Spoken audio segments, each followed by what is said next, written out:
Welcome back to America Through the Decades, with me, your humble host, the great Jesse Clurman. When we last left off, it was 1979 and the economy was in turmoil. Jimmy Carter was preparing for his re-election campaign and trying to restore American political confidence after the Vietnam War and the Watergate scandal. But something was changing in America. Americans were turning towards a more conservative political atmosphere. From Soviet relations to the tax revolt, let's take a look at the 1980s.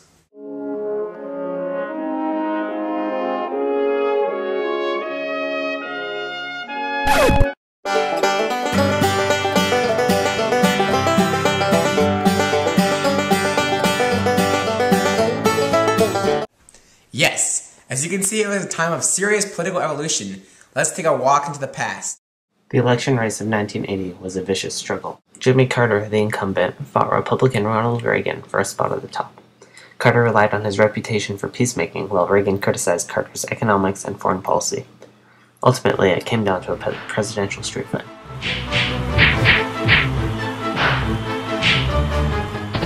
In the end, Carter's nose was broken, a decisive victory for Reagan, who would become the next president. Well, that's not actually how presidents are elected, but Reagan did win 489 out of 538 electoral votes, helped by the difficult economic times of the late 1970s. It was the best of times and the worst of times. Let's find out a real poor person and ask them how they felt. At the start of the decade, the economy was in a terrible position. Us poor folk were being taxed left and right. That's why I voted for Reagan. He promised lower taxes. One of the primary sources of support for Reagan's election stemmed from his advocacy of supply-side economics, or Reaganomics. Reagan argued that the primary reason for the United States' economic troubles during the 70s was a combination of overtaxation and overspending by the government. This resulted in high taxes, double-digit unemployment, and high interest rates. This vicious combination of bad economic conditions was called stagflation, stagnation and inflation combined. Reagan's ideas, which would include slashing taxes and government spending, gained popularity due to the new movement called the tax revolt, which was started in 1978 with the passage of California Proposition 13. Voters went to the polls on June 6, 1978. Proposition 13 caused what may be a record voter turnout. For 25 years, we've had increasing taxes on properties. Now it's a chance for the people to say something about it. This excess in spending, I just feel it's just getting out of hand. It's kind of like a Boston Tea Party that we were saying we've had it. Reagan's economic ideas were included as part of his program of New Federalism. This political philosophy urged a return to the original ideal of federal government as a compact between state governments. Thus, he advocated states' rights at the expense of federal government.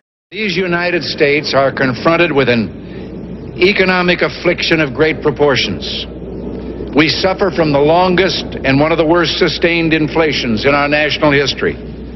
It distorts our economic decisions, penalizes thrift, and crushes the struggling young and the fixed-income elderly alike. It threatens to shatter the lives of millions of our people. Idle industries have cast workers into unemployment, human misery, and personal indignity.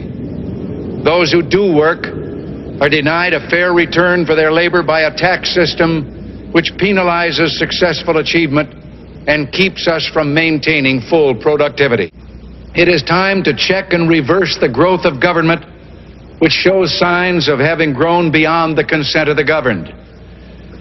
It is my intention to curb the size and influence of the federal establishment and to demand recognition of the distinction between the powers granted to the federal government and those reserved to the states or to the people. Once elected, Reagan immediately put his ideas into practice. In August of 1981, he signed into law the largest across-the-board tax cuts in American history, which had passed Congress with bipartisan support. Despite the brief recession in 1982, Reagan's economic policies were largely successful.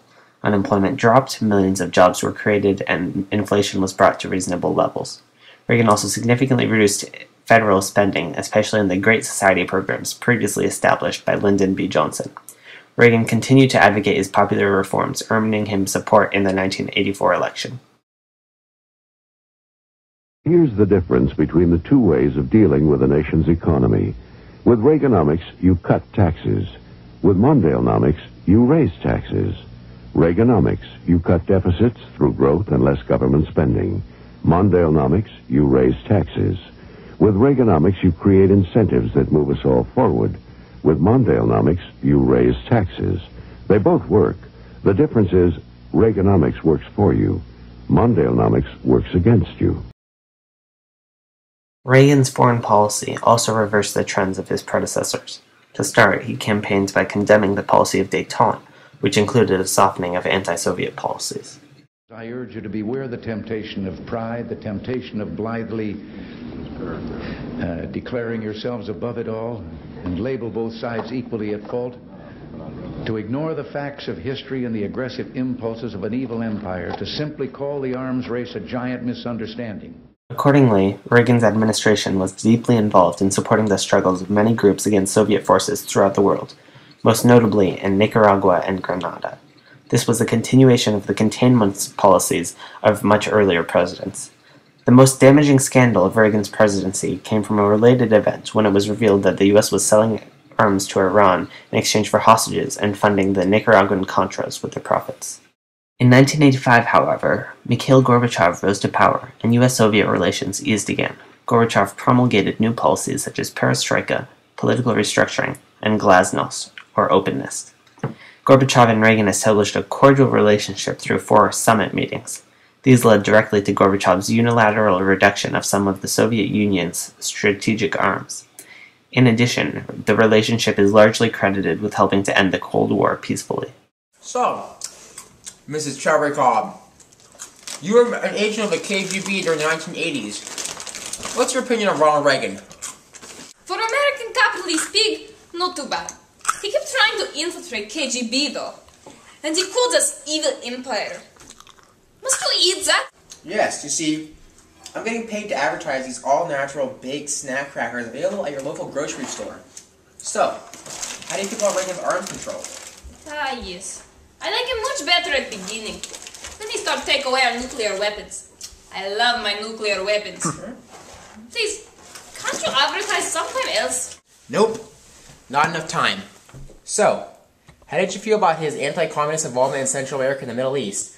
Or how about the Iron Contra affair? That is it! I hate talking to capitalists, pig! No more! Well anyway, thanks to the improvement in the economy and his hard line against Soviet Russia, Reagan was extremely popular coming into the election of 1984. He had no trouble at all defeating the Democratic nominee, Walter Mondale. Walter Mondale had been the U.S. Vice President under Jimmy Carter, so both candidates were politically experienced. However, Reagan had the upper hand. After he brought the economy back from its recession in his first term as president, his approval ratings were through the roof. The race came down to a Rubik's Cube battle to the death.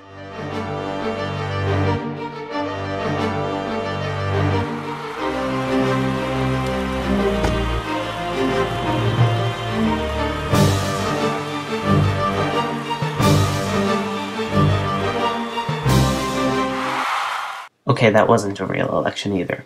Reagan won the vote in every single state but Minnesota, Mondale's home state. This gave Reagan 525 electoral votes out of the total 538, the highest number received by any presidential candidate in history. This was an extreme landslide victory. In 1981, the first space shuttle, capable of launching and returning on multiple missions to space, was launched. The Columbia had, on April 12th, the first of many successful launches.